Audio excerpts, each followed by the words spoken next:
So it makes the ordinary world have these extraordinary sensations. But of course, if you've had synesthesia all your life, it isn't extraordinary. It's your way of seeing the world. And this is one of the things that we'll hear about.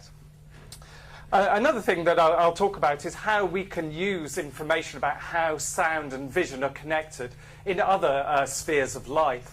So one of the most obvious ones is in music visualization, say in nightclubs or in other aspects of performance in which you're creating visions to music.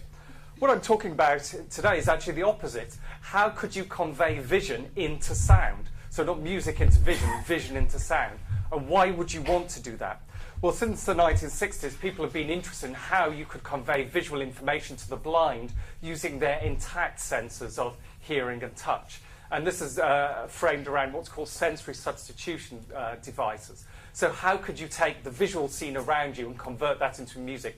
What does this room sound like, and how could we even do that? And how could we learn something about from synesthesia or how our normal senses connect in order to achieve that? And I'll mention something at the end. But it's a bit of a minefield, as you might imagine. So the idea that music and vision are connected obviously has a long history. So Isaac Newton was interested in this idea, but he was coming at not from the perspective of biology, but from the perspective of physics. So there might be a physical law by which sound and light might effectively be using the same kind of physical medium.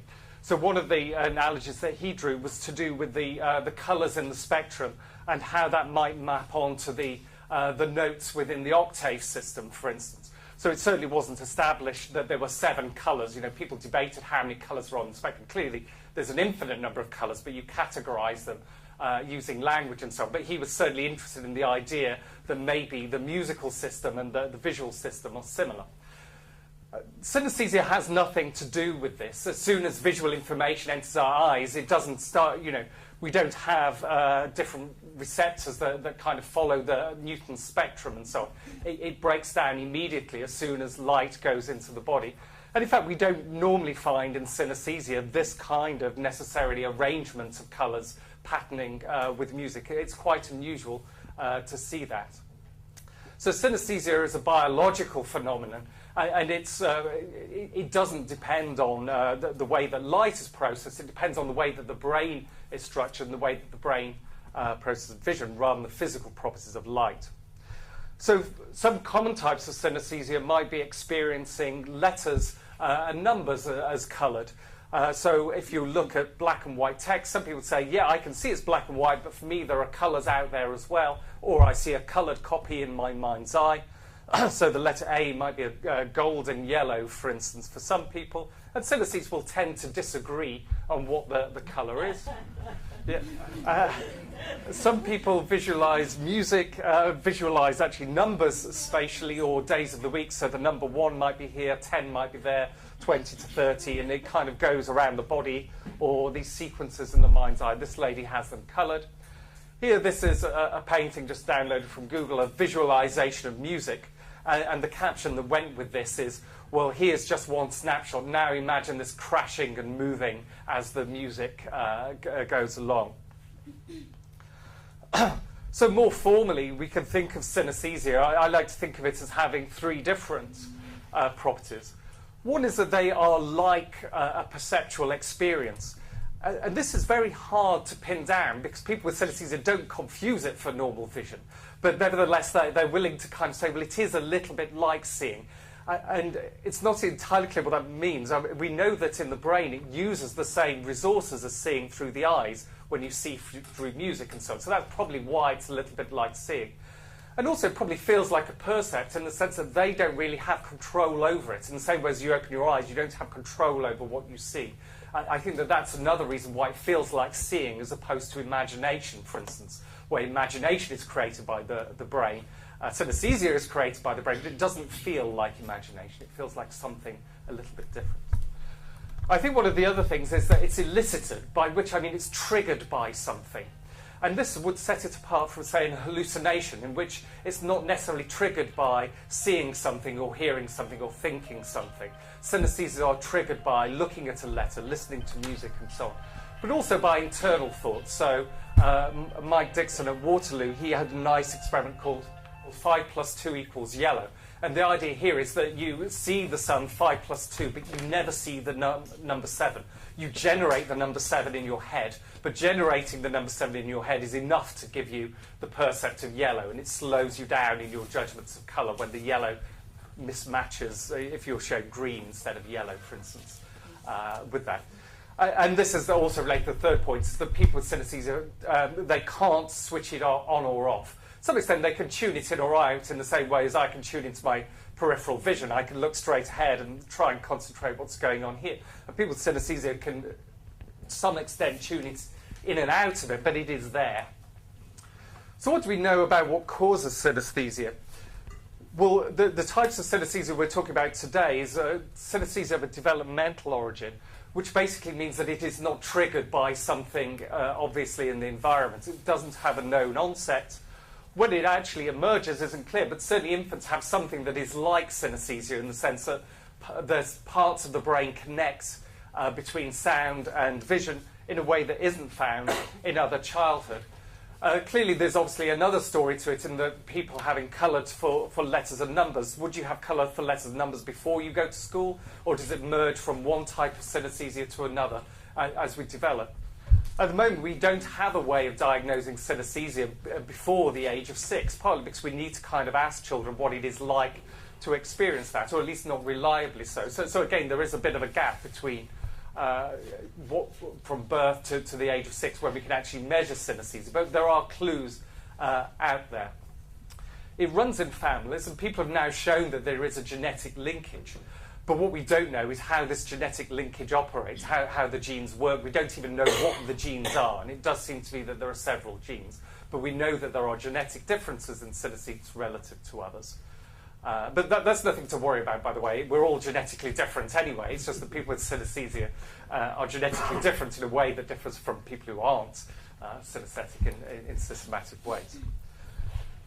And it is a real biological entity in the sense that it's linked to structural differences in the brain. Again, not in a problematic way. There aren't kind of holes in the brain or things missing. If anything, there are extra things in the brain, extra connections. So white matter is what connects the different regions of the brain together. And if you compare synesthetes' brains with non-synesthetes' brains, you would find more organisation of the white matter in the synesthetes relative to the others. But not globally throughout the brain. In certain regions, but not also in regions that are involved in, say, vision. So one curious thing is that you can imagine that either the whole brain is kind of affected, or on the other hand, only the parts of the brain that, for instance, link music and vision would be connected. And the truth is somewhere in between, that you have several regions of the brain, including those that seem to be involved in sensation, but other regions, such as in the parietal lobes and the frontal lobes, which aren't directly involved in sensation themselves. So what does that mean? We don't know. It's got a prevalence of a few percent, which I kind of hesitate a little bit on. I mean, I believe that statistic, but it depends what it is you're talking about. So a lot of the most common ones are things like colours for days of the week, months of the year, and we don't quite know why those are common. Coloured letters and numbers, maybe 1 to 2%, as common as that. And visualising music is actually quite rare, maybe a fraction of a percent, which is still relatively common in the scheme of things, but not one of the most common types of synesthesia, as it turns out, which again is curious. What is it like to have synesthesia? Well, don't ask me, because I don't have it, but let's have a look at the artist Jaime Mikhay describing her synesthesia. I apologise for the watermark on it, it's just the way it's downloaded. For me, it's always taken the form of being able to see images to sounds, and that can be any sounds really, not just music. I didn't know the word synesthesia until relatively recently. When you see sound, and you've always seen sound, it's really unremarkable. Synesthetic sensations really grab you. They're thrown at you like a bucket of water, really. You don't have much control. You don't have any control over them, really.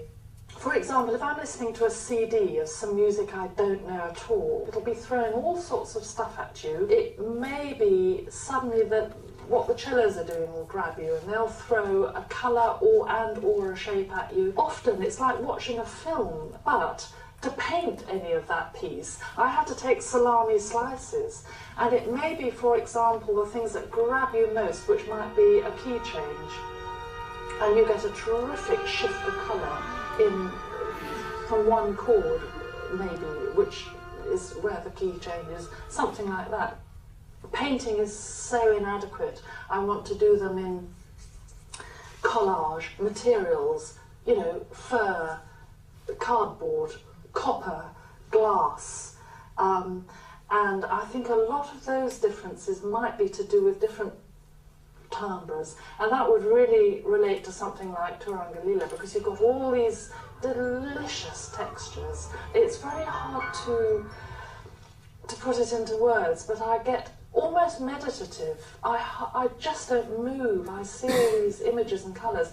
And I tell you, if somebody is flapping a programme or rustling sweets or something, I get those as images too, and they come across the music, and it's really painful. It's almost like walking on pebbles or sharp stones, you know. It's really an irritation. I get these images of coughs and things coming across, and I can remember once a sneeze from behind came across in a concert, and it was a huge sort of rhomboidal shaped, deep turquoise, opaque thing which came over my shoulder. What is her name? Jane Mikhay, M-A-C-K-A-Y. She's based in London. So that kind of conjures the complexities, but also there's a few paradoxes there. So first she was saying it's very unremarkable, and then she says it completely grabs you, and it's like, well, you know, which is it? And I think what she means is unremarkable in the sense that it's her way of experiencing it, but nevertheless she never, although it's her way of experiencing it, she doesn't know what the music is going to look like until she listens to it, and that's the element of surprise. But she knows that she will experience something. You know, there's a few contradictions in the way she describes it that I think is quite hard for somebody who doesn't have synesthesia to understand. I think I'm getting closer over the years. I think one of the other things that kind of interests me about music, but has always made it a tricky thing to study, is that it is so complex, both in terms of experience, but in terms of what music is itself. So here, just you know, listening to Jane, we've got colours. We've also got texture in there as well, which you can imagine as kind of patterns of colours and light and dark, shape and movement and so on. But again, within the music itself, you might have different factors. So the timbre here, I talked about different types of pitch, which I'll come back to. Musical notation's an interesting one as well. It's people with synesthesia, they might have it for the auditory, but they might also have it for notes on the page, or what the notes are called. So if they're actually playing a piece, they might have colours for the notes, but the colours for the notes might be different from what they're listening to, because the notes take on the colours of the symbolic things, often the letters A through G, for instance. Or they might know that a piece is written in, say, the key of G, so it takes on the colour of G, even though the music itself is not G-based, because they're then using their kind of knowledge. So there are all these bizarre things. And of course, then you've got the way that the music is rendered. So all of a sudden, a sneeze is more prominent than the actual music, for instance, in some cases. So what is it that, how do people link together music and sound? Well, that's one of the explorations today, so I'm kind of hesitant in talking a little bit about this, but this is just an example of the research that we've done. And one of the important things to say is that that synesthetes do vary widely in the way that they kind of visualize things. One of the things that interests me as a scientist is the way in which they don't vary widely. What is it that they kind of have in common? And this is one of the things that we've looked at. Also because we tend to find things in people who don't have synesthesia, and even in infants, and to some extent even other animals. So one of the experiments we did quite a few years ago now was just playing single musical sounds to some synesthetic controls and asking them to choose from a colour palette, which you can imagine they hate because they like metallic colours and cardboard and so on, but nevertheless they'll do it if you persuade them. And you get them to do it twice. And here you choose your notes, so they're of different pitches, different timbres. We also had chords and things in there. So this is one of our synesthetes there, LHM, and here we've got notes going from low pitch to high pitch, and 3 different instruments. Piano, sine are just pure tones, so electronic kind of buzzing sort of noise, and strings.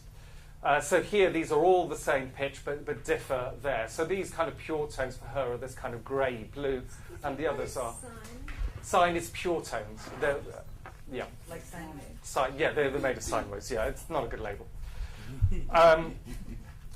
So what we also did with her is we got to choose the colours twice. So the top bar is the first time she chose it, and the other one's there. So you can see here that she's choosing very different colours at the same time. So you can see here with the piano, at some point it transitions from orange into yellow, but that transition point is quite regular for her. This is another synesthesia. So again, one of the things that strikes you is that they have their own kinds of different palettes, their own ways of doing it. For her, these labelled it pure tone there, it's not producing something completely different for her. It's the same. But this is the kind of more random thing you kind of have for somebody who doesn't have synesthesia. They perhaps choose things rather differently. It seems to be rather less systematicity with it. So again, different synesthetes have different ways of doing it. Controls do as well. But one of the things you find is that people with synesthesia reproduce the same kind of patterns, broadly speaking, over and again. And this is something that you can measure. So here, this is just the difference in the colours. So a low difference means that they're choosing the same colours over and again, and a large difference means that they're varying. And basically, the synesthetes choose the same, are more likely to choose the same colours over and again than the controls within a window within that kind of colour space. And again, it might be modulated by different contexts. One time it might be more redder than the second time they do it, for reasons that we don't have full experimental control over. So that's the take-home message there. And they repeat this on the same day, and you bring them back 2 or 3 months later, and they're just as consistent after 2 or 3 months, pretty much, than on the first time. Jamie, what would random? Yes. It would be. So the scale on this goes to something like 300. Controls different from random? No, they're not different from random. So yes, so the controls are not doing randomly. So one of the reasons there is that they could be remembering the colour, but I think more interestingly, they're using some other system of doing it. So the kind of system that they would have is that both controls and synesthesia, so as you go from low pitch to high pitch, there's a tendency to go from dark to light.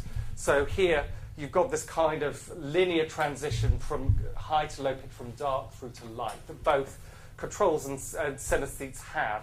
But synesthetes do it in a more precise way over time, but they have this. And in fact, there have been studies on chimpanzees now, published in the journal last year, that also show that chimpanzees understand that low pitches tends to be darker and high pitches are brighter. When you had the palette of the synesthete that was a variety of browns, were those lower range instruments like cello? Here they were done on the keyboard kind of instrument, so they were synthesized strings and synthesized piano. But was it a sound like a bass or a cello? Yes, that's right. So instruments which have a high register would tend to be often brighter than, and those with a low register would tend to be darker. Yeah, but when you match them, then they're not always the same. They're sometimes the same. Yeah, but again, it would vary. Here, this is timbre. So. Apologies for lots of graphs, but this is the one I've just shown you here, where you've got increasing pitch there, and this is just across our 10 synesthetes, and this is dark to light. And here we've got our different instruments, so strings, piano, and our pure tones, sine waves. And really, it doesn't matter what the instrument is here. You've got this similar relationship, so the lines are pretty much following the same path. Here, what you've got is the colourfulness. So here, that's very colourful. Here, that's very grayscale.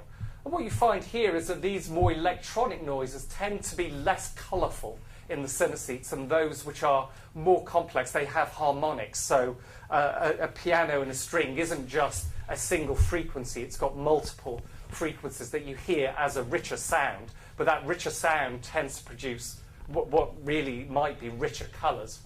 And what's curious is that the controls show the same kind of thing. So here, no real difference between the instruments. But here, these electronic sounds stick out as being less colourful than the more natural musical sounds, which are in effect, richer both musically and visually.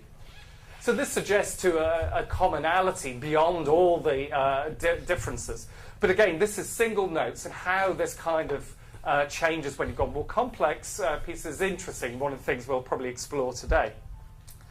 There are other ways of doing this as well. So here we're talking about So sorry. relative pitch. You can also look at chords. So a chord is where you play obviously two notes at the same time, 2 or 3 notes. And here, this just is the number of colours that people want to choose. So these are just, I think, in the synesthetes. So as soon as you've got 2 notes played at the same time, you end up with multiple colours, for instance. So the black bars are chords, the single bars are that, and this is the number of colours that people want, so 1 or more. So, but again, lots of variations. So this is one of our synesthetes, JH. So what we have here is his colours for the piano for these single musical notes. Then what we have here are the colours for pairs of musical notes, so intervals here, where you've played, for instance, that note plus that note together. And what you can see is that really they don't differ very much. But then look at one of our other synesthetes, JW, for instance. It's not me. So, for instance, when he listens to this note here, he gets this mustard yellow. When he listens to that note there, he gets mustard yellow. When they're played together as a musical interval, they turn pink. What does that mean? I don't know, but that's what he has. He has some kind of blending, or the musical intervals kind of trump the individual musical notes themselves. And here you can see it there, that these are kind of these light yellow, but as soon as they're played together as a musical interval, they turn pink. Jimmy, if you don't mind, when I get to my talk, I think it's really different with trained musicians than it is with synesthetes, because my trained musicians at Juilliard have chords that are the colors, mostly the triads, are the color of the triad. So if it's D major, it's whatever color D major is, even if it has F sharp and A. Yeah. So I think it really would differ.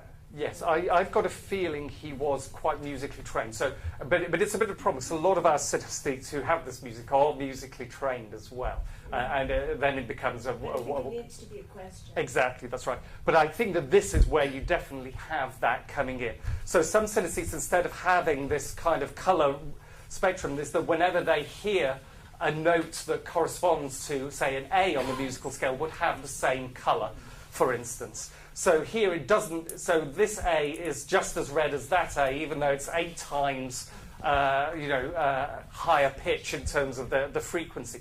And here, I think that this is to do with the musical training, and also partly to do with perfect pitch, that they're imposing their symbolic understanding of music onto the acoustic stimuli themselves. Although, of course, they're just listening to the sounds in a more categorical way rather than in a kind of perceptual or kind of pure acoustic way, if you will. They're superimposing their learned categories of music, but then that manifests itself in the way that they hear the music. They hear the notes in terms of the categories that they belong to. The categories they belong to are just cultural. If you go to India, for instance, they don't have the same musical scale.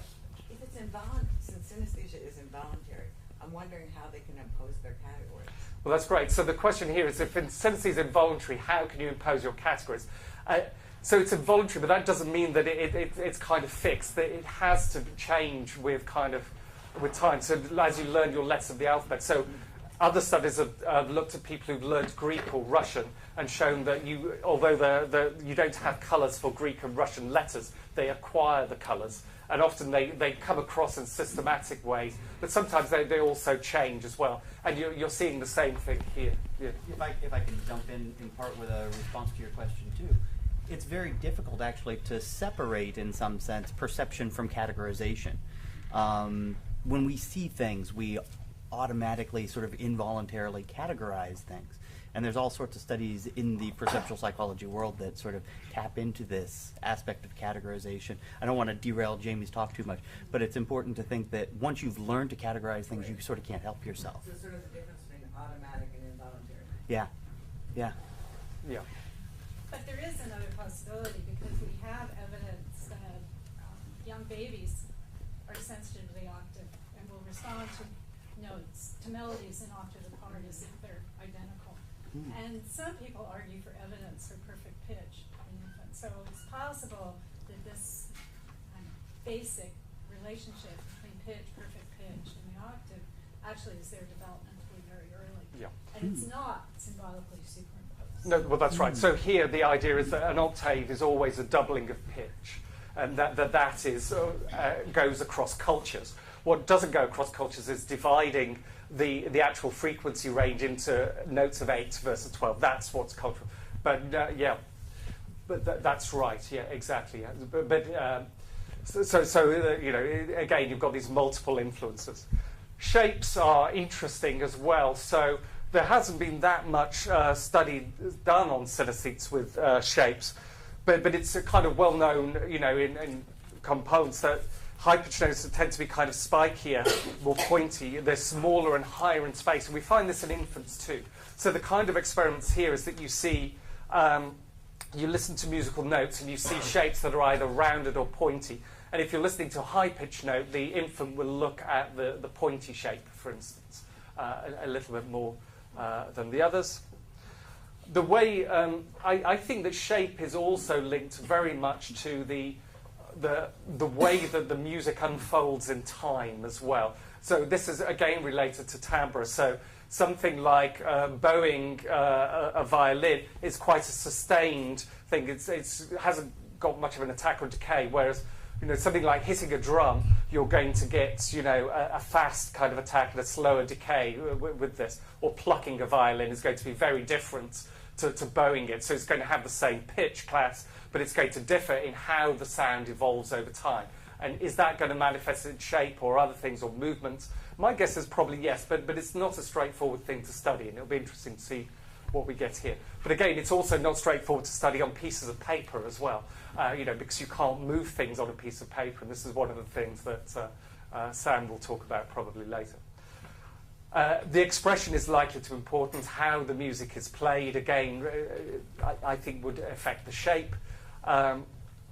It operates at the levels of phrases and compositions too. There's a whole other things not to do with visualization. There's a nice study in perception about what music tastes like as well.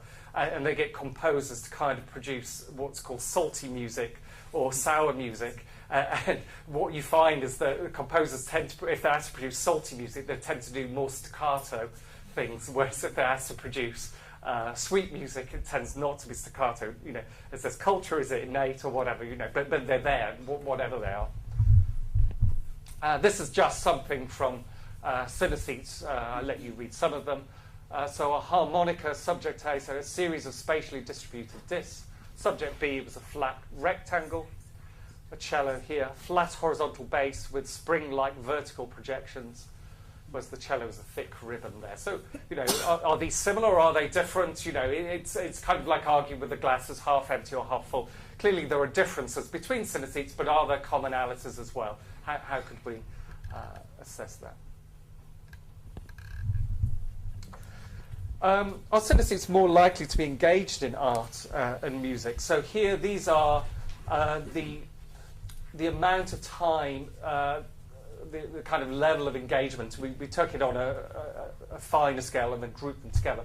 So these are the number of people playing 5 hours a week here of a musical instrument. And if you have visual responses to music, you are more likely to be engaged in music. We've tried to look, well, what age did you do that, and so on. My guess is that if you have these visualizations, you want to be in control of it. You want to experiment with music, either in terms of listening or in terms of producing, that it probably comes that way round. I've not found any evidence that these synesthetes learn a musical instrument earlier than others, for instance. It didn't seem to come out in that sort of thing. So, but there is some of a bias towards doing that. But all types of synesthetes, which are mainly visual synesthetes, I have to say, show an interest in kind of producing visual art more than age and sex match control. So there is this bias towards the visual arts and to a lesser extent music. So music seems to be driving the need to play a musical instrument, but where synesthesia itself is, you know, more generally involved in an interest in art. But again, and you also see it in other studies where they've asked people what hobbies they do. So for the last 5 or 10 minutes, I'm just going to take a little bit of a detour and talk about, well, we know that there are some basic kind of principles, that low pitch tends to be dark and high pitch light and things like this. Can we use this in technology? So again, one type of technology is where you convert music into vision, say for performance, where you have audio-visual performances. Another type is where you convert vision into sound, for instance, so that blind people can have some access to visual information via the auditory world. And this is called sensory substitution. How do you do that? Well, you do it by having, for instance, a webcam, which you can embed on a hat or on glasses here, so the webcam sees where your eyes don't see.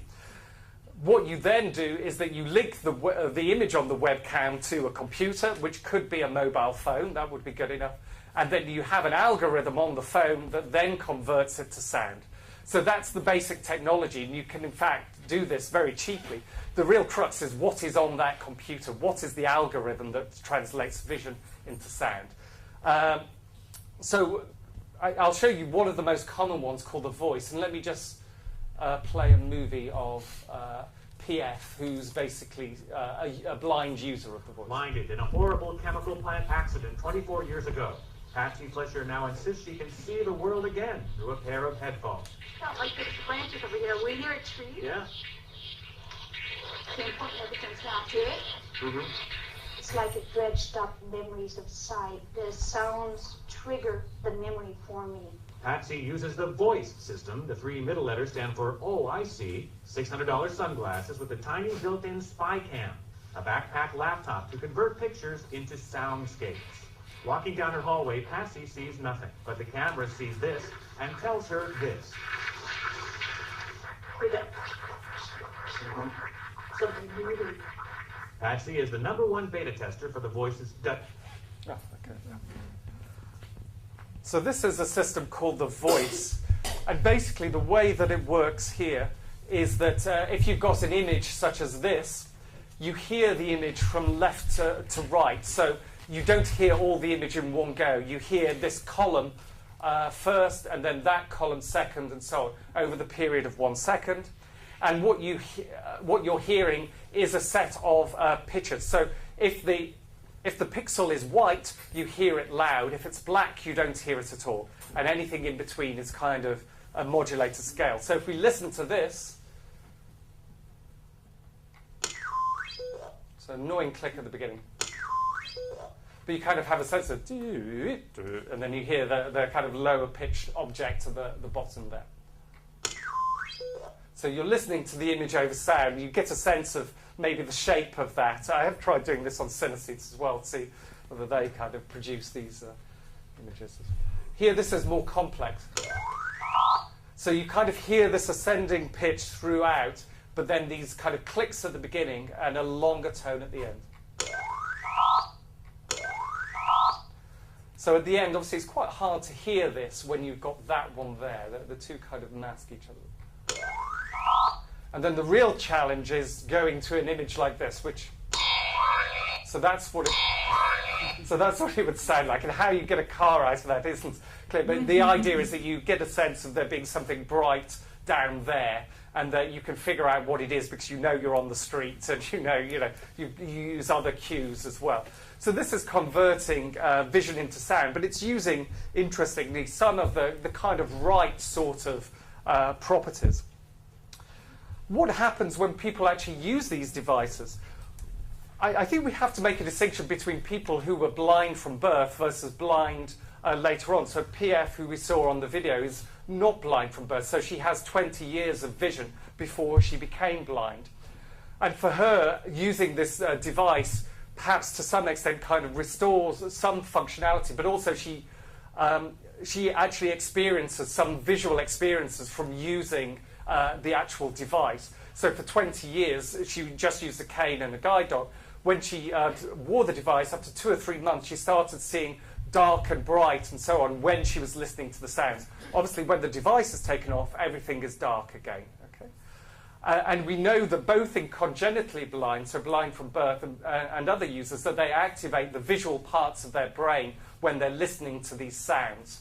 And in fact, if you interfere with the visual parts of their brain using a magnet, it disrupts their ability to find objects and identify what they are using sound. You're disrupting the visual parts of the brain, and they're listening to sounds, and they then cannot find the objects using this device. But how do they respond to regular sound? That's a really good question, and I will tell you. So these are two of the cases who I kind of document and work with a little bit. What's interesting is that they both report visual phenomenology to using this particular device. And it starts with things like light and dark and grainy kinds of images. And after a while, they have a sense of depth, but the depth comes several months later, having experiences of light and dark from the sounds. So here, this is just an image to kind of remind me. So what CC reported is looking out of the window and seeing a car driving up the side of the building. And she knew it wasn't a car driving up the side of the building. But what she was seeing is a car on the road. But in the perspective, you can imagine that that road, instead of being flat, is kind of perceived here. So she couldn't kind of flatten it down in her visual image from being like this to like that with this, even though she knew that that's exactly what it was. To her, it kind of seemed to go there. And both have this experience of flat images that then acquire depth. The curious thing is that when they take the device off and listen to sounds, that basically if they hear a lorry reversing, they then see a streak of white light in there. So what's happened is that this Dutch engineer has just invented his own particular rules for converting vision into sound. They've internalized these rules that link sound and vision together in their brain. And now when they take the device off, their brain is still operating on those rules. And they now have something that I would think of as being a kind of acquired synesthesia due to blindness and due to learning this algorithm. So a very different kind. Whether all blind people could have visual experiences this way, I do not know. Maybe they already have some latent synesthesia disposition that we weren't able to measure. They deny it, but it's possible that they have the synesthesia gene, but they don't have overt types of synesthesia. We don't know, but there's something very curious there. I won't go through. Well, maybe I will give you that quote. No, I won't go through that quote. I can do it another time. So what do they see? Neither of them report experiencing colour when they do that, although PF, after several years, now says that she can put colours onto objects that she knows about. So if she knows she's looking at a bowl of strawberries, she superimposes red on there. So there is no colour information in this. It's just light and dark. But because she has a history of vision and she knows what some of the colours are, as she was saying, it's reawakening visual memories is how she describes it. But to her, she reports it as being like an experience of colour. But this took several years of daily wearing the device. And clearly, it's not in the signal. It's been generated entirely by her brain. Depth perspective comes after a while. Shape, yes. Detail, no, although there's a role of memory. So on the other slide, what I have is a quote of PF describing looking at a Christmas tree and claiming to see all the kind of branches and the needles on it. And we know that you don't get that resolution from the sound. It is just not there in the signal for her to see. So if she is seeing it, she's having an understanding of it from the signal, and she is superimposing the details on it. But that's kind of how normal vision works anyway, to some extent, in the sense that when I look straight ahead, the only detailed vision I have is a little tunnel of detail here, and the rest of it feels detailed, but it's not. It's kind of superimposed on there. So it's not completely separate from normal vision. It's kind of how vision works. You always fill in, and this seems to be what they're doing. And again, they now report sound visual synesthesia for other things that sound like that. So if they listen to music, they don't always visualize the music. It depends whether the music sounds a bit like the way that this Dutch engineer has chosen his device. What about colour? So that device doesn't have colour. And one of the things we've been doing is trying to figure out how could you convey colour through sound. So I think before that, one thing you might want to say is why would you want to convey colours through sound? Well, here, this is just an experiment on normal-sighted people in which you take coloured images and you pixelate them. And what your task is to kind of categorise them. And you're given a number of categories, such as indoor scenes, outdoor scenes, cats, dogs, whatever. You've got a number of categories, and you have to say what they are. And basically, when you've got a very clear image, it doesn't matter whether they're coloured or not. You're 100% in saying that that is an indoor scene or a bedroom, whether it's coloured or black and white. But as soon as the visual information becomes degraded, as soon as it becomes very pixelated, you then show that here people are much better at telling you that that is an indoor scene when they've got colour information there, when the visual information is sparse. It enables you to kind of guess what the environment is, to segregate the objects in the environment at this crude level. And of course, this is the kind of level of resolution that these devices typically work at, because you can't resolve sounds in the devices much better than that. So how can you represent colour and sound? So some solutions at the moment that are out there in these kinds of gadgets are to have different colours as different musical instruments.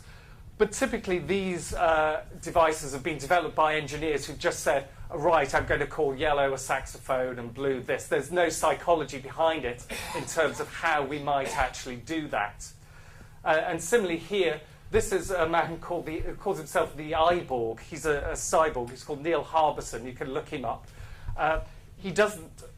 basically, he's born without cone receptors in his eyes, so he sees the world in black and white.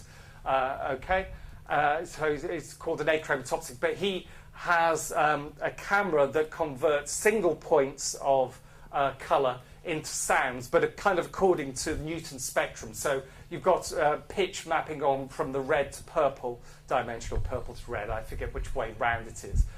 So he can kind of locate them. He claims not to experience colour, by the way. He's very adamant about that. But he wears it in his daily life, and he gives lots of talks about it. So you can look him up.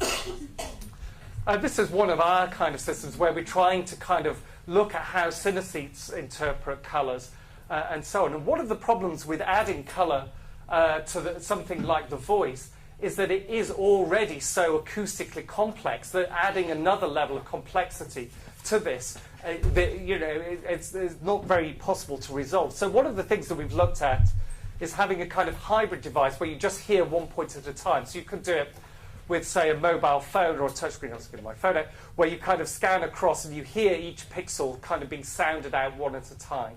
And the advantage of that is that it's acoustically simpler, but you can still scan quite fast with your finger in the same way as you scan with your eyes across the tablet. And this enables you to represent the information in a rather different way. So here, we've looked at various ways of doing it, and we're still exploring that. But these are some of the things that people draw using the tablet. They kind of explore the image of, say, that, and then this is what they reproduce. So here they're kind of hearing single pixels of red on the car, but they're kind of overestimating its spatial extent there, or they're misunderstanding what that car is.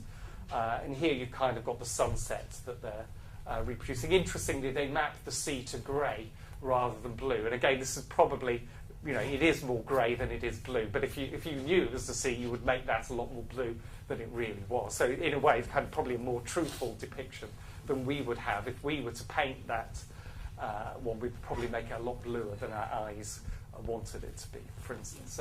So we're getting some kind of interesting things out there. We're obviously doing more formal experiments.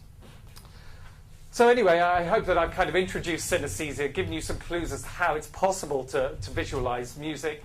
It's a very complex thing, but as well as being interesting kind of culturally in terms of the brain, there are some practical applications, and this is one of them here. So thank you.